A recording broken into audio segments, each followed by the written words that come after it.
Welcome to the LGE Podcast, and I am your host, Richie, along with... your secondary or co-host, if you would, Isaiah. And this is our very first episode of the LGE Podcast, where we cover, as our name says, lore, gaming, and entertainment. LGE basically meaning lore, gaming, and entertainment. Yep, just a couple of nerds in a room talking about video games and other stuff. Exactly.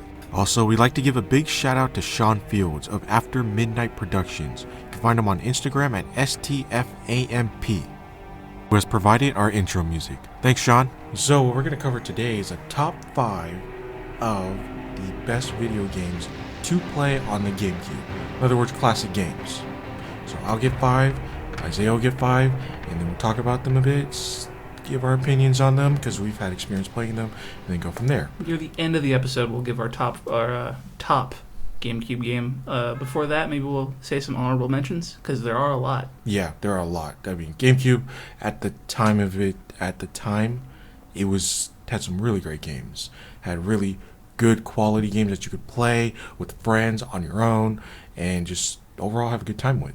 Honestly, I'd say it is Nintendo's PS2. Exactly. That's the quality of it. So definitely. All right, why don't you start off with one of yours, Isaiah?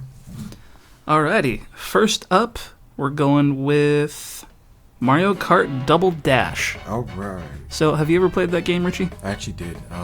Used to gather around it at my after-school program when I was a kid, and everyone was playing. It's like a whole couch of everyone, either on the couch, sitting on the floor, playing back and forth, tons of laughs, all of that. Yeah, nice. Yeah, me and my dad used to play. I didn't have a whole lot of friends, but, I'd count him as one of my friends. Mm-hmm. And we played that for a little while. Kind of a fuzzy memory on it, but, looking back, it still holds up pretty nice. Aside from the graphics, the controls were pretty good, and, I don't know, all around a fun game. Right on. All right, so with Mario Kart Double Dash, my experience was I was so intimidated to play the game, but I played it a few times and really enjoyed it. And the other thing was some of my friends who were really good at it, they got really competitive, some salt here and there, things, but it got fun so far. But how much is that game online now? The copy I got, the scratched, unworking copy, mind you, was about $60. $60 for a dysfunctional game. Yeah, $60 for a dysfunctional game. I kind of got a little bit screwed on that one. Yeah, it's all good, but it definitely is a good quality game. Just check the buyers. And now we'll move on to, I guess, one of my picks. Yeah, your fifth. My fifth pick, Pokemon Colosseum. So Pokemon Colosseum, at the height of Game Boy Advance, you had games like Pokemon Ruby and Sapphire. A lot of people are playing it, but before Pokemon Emerald came Pokemon Colosseum, which was the next main Pokemon game for a console, and it was really good.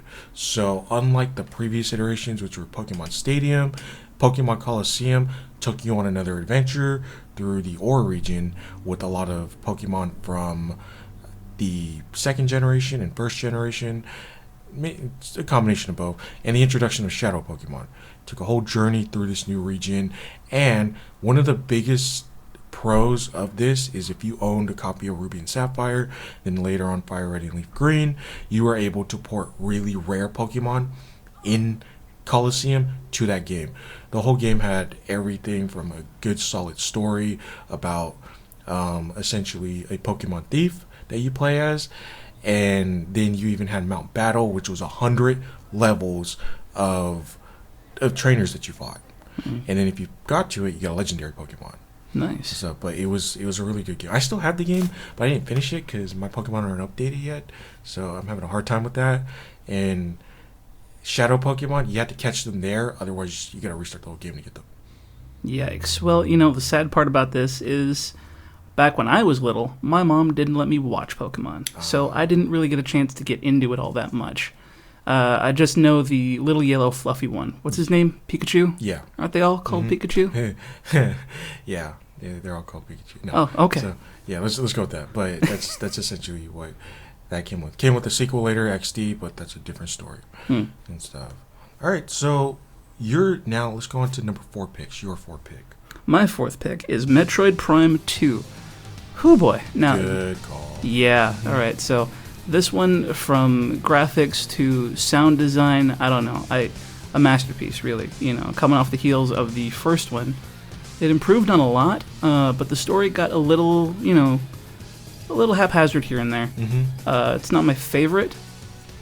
I'll get to the favorite in a second, but I remember throughout my entire life I've had trouble beating this one, as well as the first one. And I think it wasn't until maybe 5 years ago that I actually, beat it. And I'll tell you, that was one of the biggest achievements of my life. That feels good. Like, kind of a sad life, but what can you do? It's like, no, it's like that feels good. It feels good, like when you get stuck in a game, and like the longest I was stuck in a game for when I was around like younger was Castlevania Circle of the Moon Zombie Dragons. That took me like 3 months to do, and I was with breaks in between, and finally I literally had nothing to do. I'm like, I'm gonna go back and try it, and I finally beat it after a few weeks. It's definitely a lot shorter than when I tried to beat Uncharted on Brutal. That was brutal. Well, yeah. Especially the water cistern part, but it feels good. It's like, damn, I just accomplished like something that was so freaking hard. Yeah, and I don't know. My dad introduced me to the Metroid series, and I've loved it ever since. He got me into video games when I was like 6 years old, and I'd say one of the top first games that I had was Metroid Zero Mission. So Metroid's been in my heart for a long, long time. Yeah, Metroid's a good game because I didn't grow up with them, but at one point when I was like transitioning in between jobs, I was like, I don't have anything to do. Maybe I should look at Metroid Prime walkthroughs. So, music was good. It was really entertaining for me. I'm like, damn, if I get a GameCube, I should probably try this out during my spare time. It's still not too late, Richie. I'll take your word up on that. So let's go with your number 4. So my number 4 pick is Naruto Clash of Ninja 2. So I picked this one because it was a good fighting game.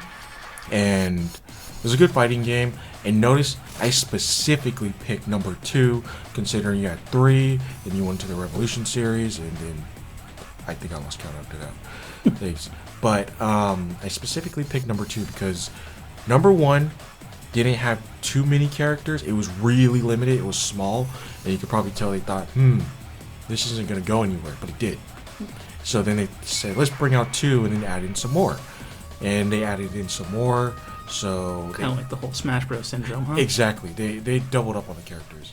So you had more characters, more versions of the characters, like Sasuke, Sharingan Sasuke, Kakashi, Sharingan Kakashi, things like that.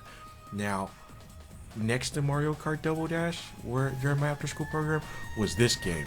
I mean, I probably doubled the amount of people who surrounded it, and you had everything from yays, boos, a lot of salt at one point, a lot of just like wow moments and things. One dude who was one of the staff just jumped on that and started like wrecking everyone things. Then I mean, at the time I wasn't really too keen on putting myself out there for like new games, but I took a chance with this and I went like on a 20 game win streak in front of everyone. Wow. And they were like, oh man, to be fair, I was spamming I was playing really cheap, so I was spamming one move, and apparently for 20 whole games they didn't figure out how to avoid this. It was either through block or jump, but even after that it just follows up and you go from there. But it got, as you started playing more of the other players who were better, it got intense. They even moved the whole game to the big screen. Hey, well, when in doubt, just beat up small children. It's that, and then after that we had a whole tournament and everything. So that's why it was so fun for me. Things everyone's like, how do you do that combo and things like that. So that's why it's on the list for me, because it's I think nowadays you don't get that big sense of community when you decide to play games unless you're like attending a tournament, and even still. But I mean, that's why you play some games like this, just like get a community together and then start having fun, and throwing salt. Yeah, the bygone days of at-home multiplayer. Exactly. So, all right, so let's go into the number 3 section, starting with yours. All right, my number 3 was, I'll tell you, Richie, it was tough to put this one there. I love this game so much, and there's the GameCube had so many good games. It did. But my number 3 is going to be the first Metroid Prime. And the reason why it's my favorite, let me tell you, Richie. The feeling of booting this game up for the first time, the amazement as you walk, as Samus walks out of her ship, all in her 3D glory, it's nothing like it. You said ship, not other word. Oh, I'm sorry.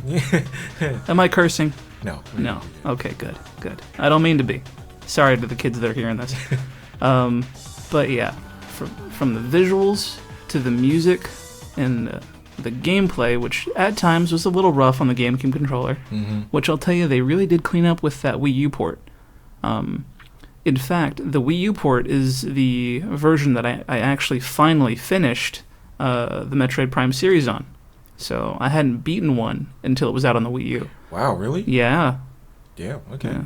Hey, can you blame 8-year-old me not being able to finish a rather hard game? It is. I've seen the gameplay for it because it functions like an FPS with puzzle elements and everything, and it's a fun game overall. Oh yeah, and don't get me started on the boss battles. Some of them were really easy, some of them were really hard. Let's talk about Meta Ridley, man. Yeah, he was a little tough, and then the final boss, the actual Metroid Prime, he could give you a run for your money, but like I said, I think one of my favorite aspects to the whole game was the music and the kind of aura it had around it. You felt so alone at some points. The caverns, SD caverns, was a good theme to have. Played that at work one time.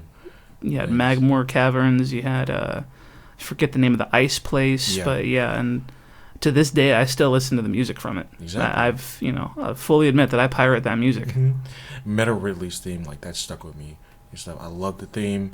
I love the theme because I first heard it in Super Smash Bros. Brawl, but then I'm like, oh, this was on GameCube, and then like having to face Ridley, you see him just like slam down at the ruins and then start to hawking up fire and everything. I'm like, that's like for a GameCube game, that must have been like next level stuff. Oh yeah, and it's kind of intimidating for such a small kid.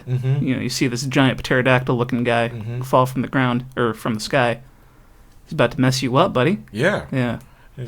All right, well, let's go on to your number 3, which is... So my number 3 is Super Smash Bros. Melee. Ooh. So That's a tough one. Yeah. Super Smash Bros. Melee is probably the most prominent GameCube game known because we get a Smash game like every good 5 years. I think for that, though, it's probably 5 or 6, give or take. And this updated the roster from the original 64, and also this is what brought the Super Smash Brothers games into this is the first one to get a T rating. Ooh. T as in Tom, things which for me at the time was a bit restricted, but I still got to play.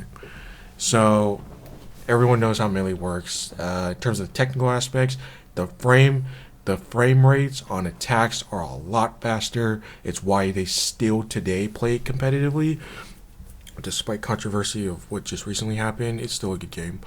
The cast of characters were also well expanded upon, bringing in characters that people never even seen, at least in the States. Wasn't Solid Snake one of those characters they brought into that game? No, that was actually in Brawl. My mistake, Richard. That'd have been great, honestly. Yeah. Because he did get his own GameCube game after that. But they brought in a cast of characters from games that were currently not in the U.S., including from Fire Emblem, Marth and Roy from Fire Emblem Shadow Dragons, which was on the NES and then got remade for 3DS, and then Roy from the Sacred Stones, which was for the Game Boy Advance. This brought, in the 64 version of Super Smash Bros., Link was the only person with a sword. But then you brought in, for Melee, new sword characters like Marth and Roy finally brought in sword combat. Only difference is they use a shield. Was Meta Knight in that game? No, Meta Knight, I'm just swinging and missing today. No, Meta Knight, you cannot ruin friendships yet in Melee. Things. Ganondorf finally became a playable character. He had a sword technically, but it was for an emote. But he hit like a truck, but he was so slow. Like the moment he raises his fist, you could just like take your time to dodge. So kind of a variation of a glass cannon, more of like a brick cannon. Yeah, he was like Captain Falcon, but a lot slower and a lot heavier. A thick boy. That is essentially it. You had all kinds of other characters. You had the first mention of Echo characters, like Dr. Mario, if you want to call him an Echo character. But Melee was great. I mean, we enjoyed the challenges, and they expanded on it. Now, can you explain to me what an Echo character is? So an Echo character, not an Ecto character. An Echo character is essentially a clone character, and the term got coined when Ultimate came out by the developers. But an Echo character is a clone version of a character that works and functions the same as they do, but probably either does it a little less than their original or a little more than their original. So kind of like Dark Samus in a way, too. Exactly. Oh, okay, I get it. And which, speaking of Dark Samus, she's an Echo character as well in Ultimate. Yeah. Things. In other words, it's like they wanted Echo characters were put there to give some more variety, but not too much of variety. So they have their own differences, but they're still somewhat the same. I'd say it's better than just being another skin for the same character. That's what they're trying to avoid. Yeah. Things. They're not too different. They're not too the same. Like if they put Dark Link in, there's literally no difference except that's literally they're like this. That's classified as a skin. Things. But then you got in challenges, the introduction of Crazy Hand, and then Mewtwo even came in. There was so much for that game. Things. And I enjoyed it a lot growing up. Nowadays I can't play Melee well, so I passed on it. But yeah. Despite the recent controversy, it's still a very good game. It is. The game had nothing to do with whatever players might do on their own. Exactly. So let's move on to the number 2 sections. All right. So if we're going to start out with my number 2, which I'm saying we are, that's you have no choice in this. My number 2 is Luigi's Mansion. Ooh, good one. Now, folks, this is a game I still play to this very day. In fact, the other day I was playing it on my Nintendo 3DS.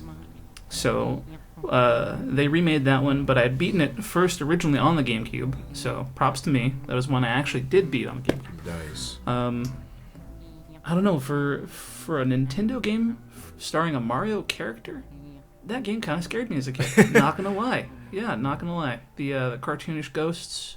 Ooh. Yeah. They're for the funny little noises they made. Oh, and don't get me started on the music. The music is hypnotic. Let me tell you. Mm-hmm. That first little bit there. Dun, da, da, da, dun. Yeah, it's once you get it in your head, it's kind of hard to get it out.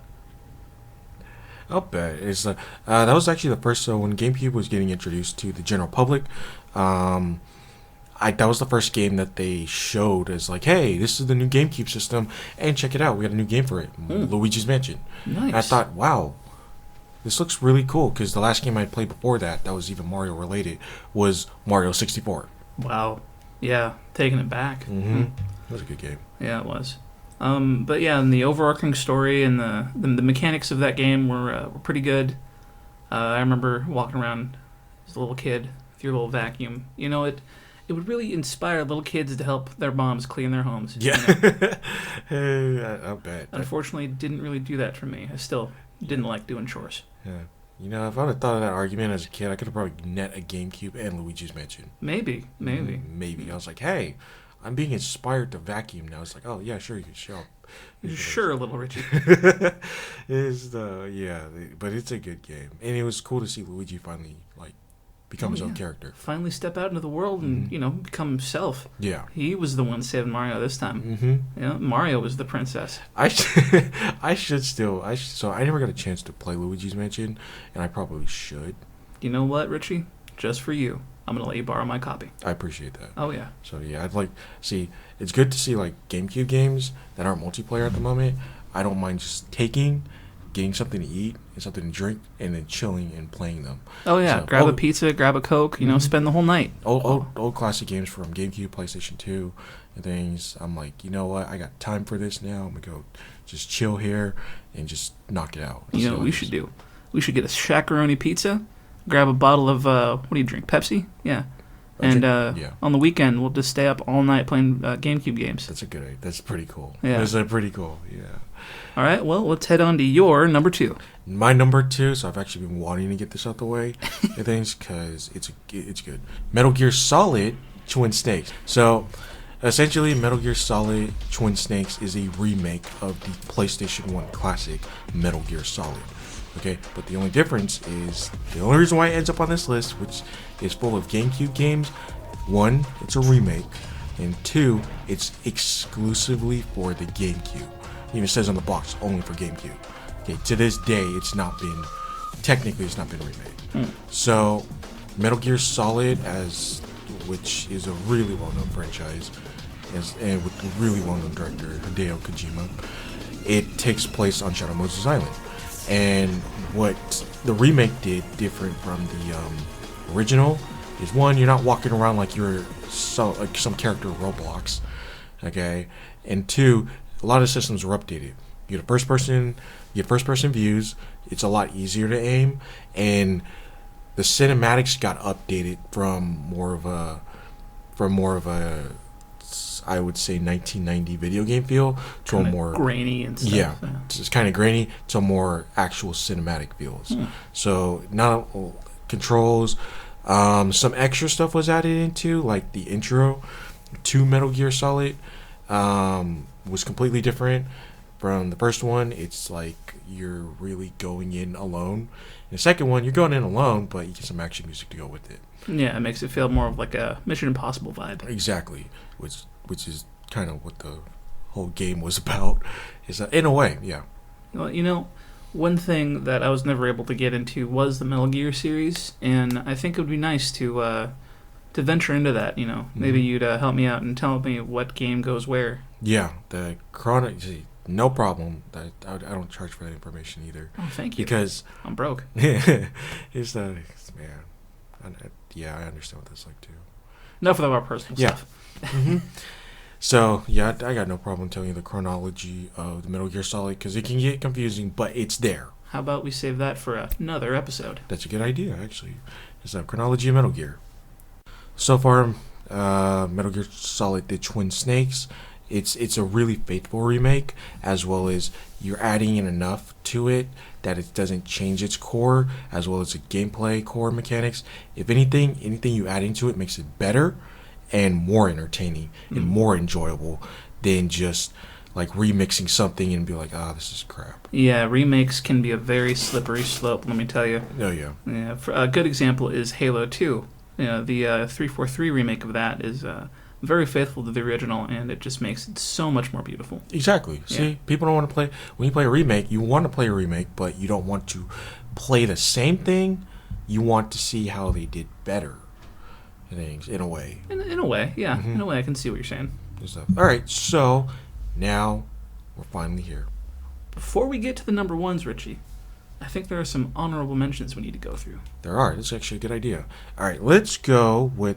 We have 5 honorable mentions. So let's go with Paper Mario. Now, Paper Mario is a game I personally didn't play too much. I had it as a little kid, but I don't know. Back then, you've got RPGs, and then you've got more action games, like, say, Halo, or go Mario Sunshine. Exactly. Yeah, you've got more fun games for a kid that was about 8 or 9 years old. Yeah. So it couldn't really hold my attention, but now that I've gone back and played it a little bit as a relatively grown-up person, it was pretty fun. Okay. What is it that make Paper Mario fun? Because it has RPG mechanics in it? Oh, it's a completely RPG game. Oh, okay. So in other words, Paper Mario is the predecessor to Mario RPG.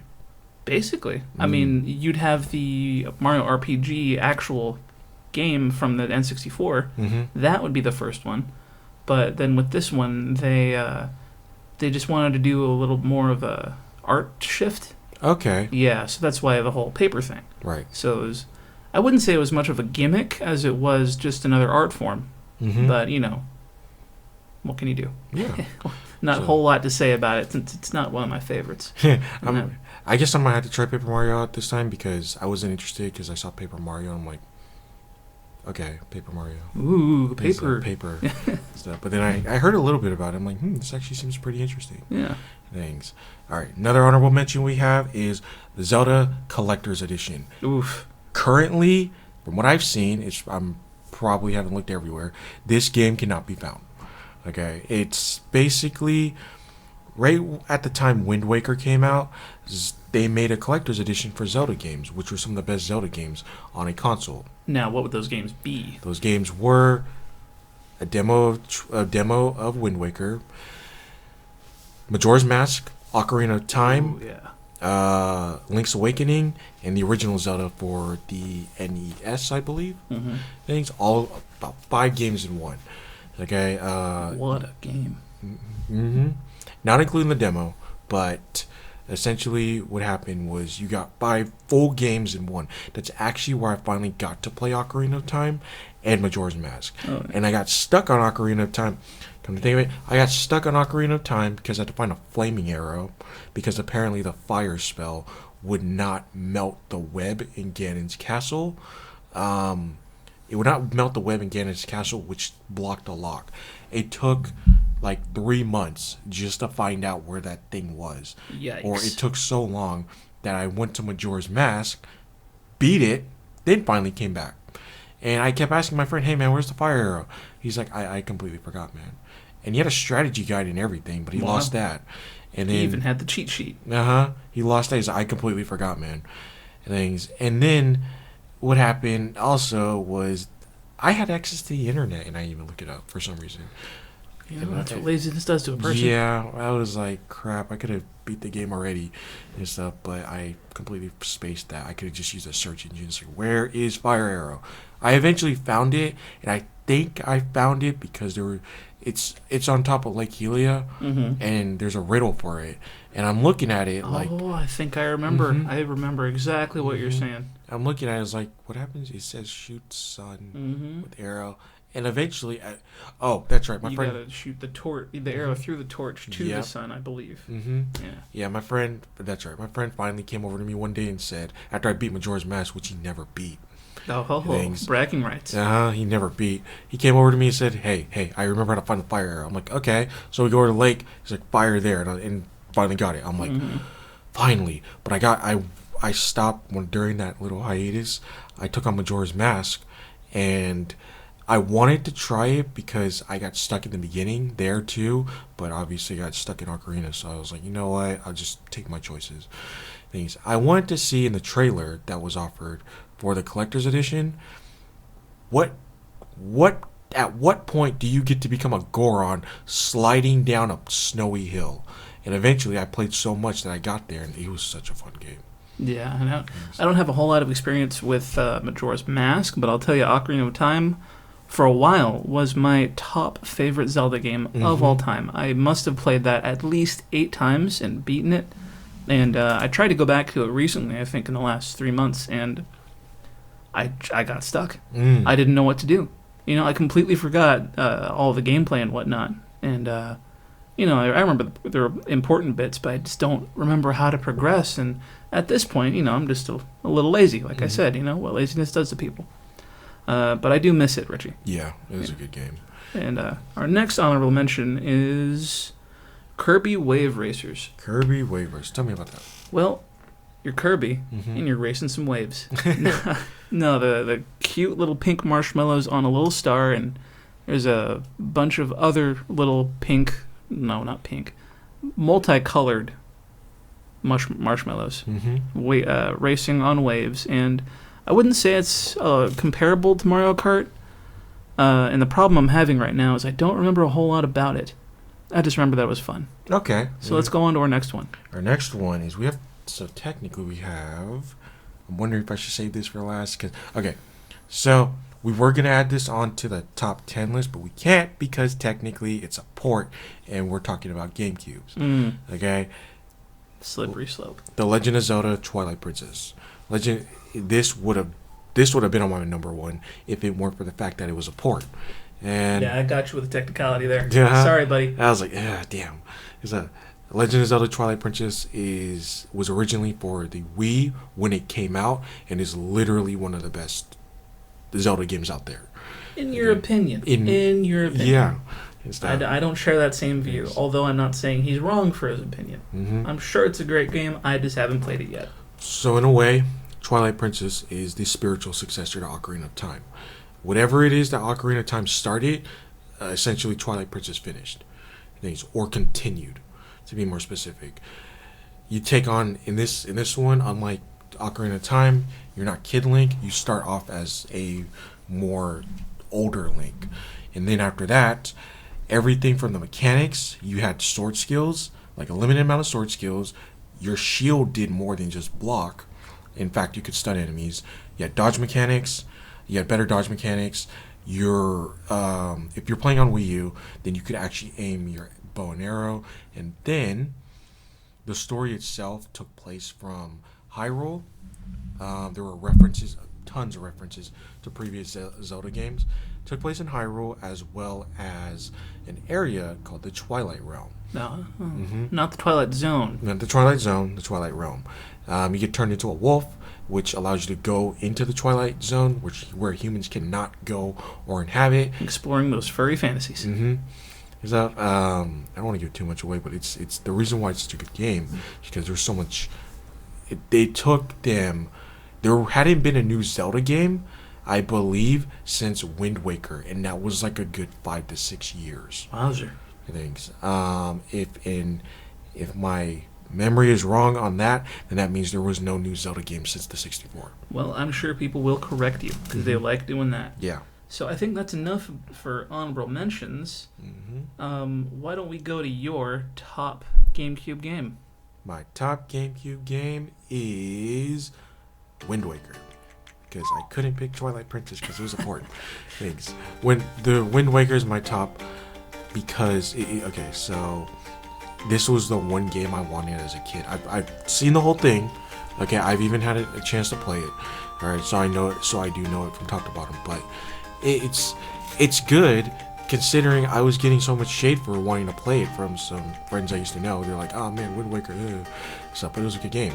Because were they complaining about the art direction? Yeah, really? that's the main reason. Such babies. Yeah, it's a game. It's a game. Enjoy it. So, like, I looked at it, I'm like, I don't mind the art direction and things, and I watch a lot of anime, and we're very critical of that. But the art direction was fine. I'm critical of anime as well. Mm-hmm. You heckin' weeb. Yeah, weeb life. So, okay. Don't listen to it, kids. So the art direction didn't bother me. I liked it a lot. I was like about 13 or 14 at the time. And when I got to play it, I was like, wow, a new Zelda game. This is great. It's so fun. Stuff. You get a new adventure. That's why I like Legend of Zelda, because you get a new adventure each time. Mm-hmm. It's nothing washed, over and over. And then my first experience playing it was on the Collector's Edition, where they was like, here, you can play a demo for about 15 minutes and then see how far you get. Eventually, after 15 minutes, the demo finally faded off and you go back to the menu screen. Forsaken Island, one of my favorite areas. Dragon Roost Island, which has probably the most memorable theme in the entire game, as well as taking on, I think it was Vulu the dragon, however you mention it. So, but it was just fun. Plus, you could also pick up stuff and throw them at people. Hey, and what's not cool about a child fighting a dragon? Exactly. Yeah. So, that would be my number one. And from what I've seen, it's pretty open world. You get into that boat and you can just sail off. Mm-hmm. Yeah. You come to think of it, when you think about it, it's open world because you're on the seas. Mm-hmm. So, open world without a whole lot of world. Yeah. Yeah. So just a lot of ocean to cover, and that was they brought in the element of sea travel. Yeah. So enough about my number one. Let's go with your number one pick. Richie. All right. So for number one, I have Mario Sunshine. Good pick. Yeah. Talk about a game that's been with me for my entire life, man. I will tell you, that's got to be in my top 5 games of all time. Yeah. Because I don't know, just from the story to the gameplay to even the sounds, the sound direction it went in. I'd say some of the GameCube games have the best soundtracks out there. Yeah. Because they're just legendary. Yeah, I mean, they're so good. And I remember when I was little, I couldn't get past a certain point. I couldn't get past the Mecha Bowser for a while. Yeah, and when I finally did, it was such a shock to me to see Bowser Jr. as the little the Shadow Mario. Mm-hmm. Yeah, I remember that was a shock. Spoiler alert. Oh, well, the game's been out for how long, Richie? Yeah. Yeah, so spoiler alert here and there. That was just a fun time, and then actually unlocking Yoshi after years and years of trying. Wait, what? Spoiler alert yet again. Yeah, I didn't know about unlocking Yoshi. Wait, what do you get to do with Yoshi again? Well, you get to ride him. Okay. Yeah, and then you get... I don't think you punch him this time, but, he can move his little tongue and eat enemies. And I swear I had no idea about this. Really? No, I didn't. I even know Yoshi was even factored in. Yeah, so instead of water, he actually shoots juice, which, there's a bunch of fruit around. Mm-hmm. He eats that, and, you can unlock a couple other things with that. And I'll say some of the puzzles in that game are pretty hard. Some of the platforming. Mm-hmm. I remember there was this one level where you're in the skies and you're on this little waterway and you have to step on a leaf, and you go the direction in which you shoot, and you have to shoot backwards. Okay. So you can't really see where you're going, mm-hmm. And you have to stop and shoot, and it's just I couldn't get past it for the life of me. If anyone can, I'll probably give you $5 just to if you give me gameplay video, footage of you doing that. I doubt that anybody can. That's probably lost $5 right there. I just got a recording card, yes, so I'm gonna just can I borrow Mario Sunshine? There we go. I guess you can. I'm gonna owe you $5 eventually. Speaking of Mario Sunshine, that was the first literal successor to Mario 64. Oh yeah. Mario 64 as Mario 64 the N64 was. It's a whole lot of 64s. Yeah, it is a lot of 64s. As it was the adventure version of Mario for the N64. Well, the 3D adventure for that console, because I've been saying N64 I'd say for a while. you can call it the flagship Mario for that whole console. Yeah, and then Mario Sunshine would be considered that for GameCube. Yes. Yeah, I think that's what it looked like to me, because when I got to play Mario Sunshine, it was for a brief moment, but I'm like, this is so fun. I really enjoy this.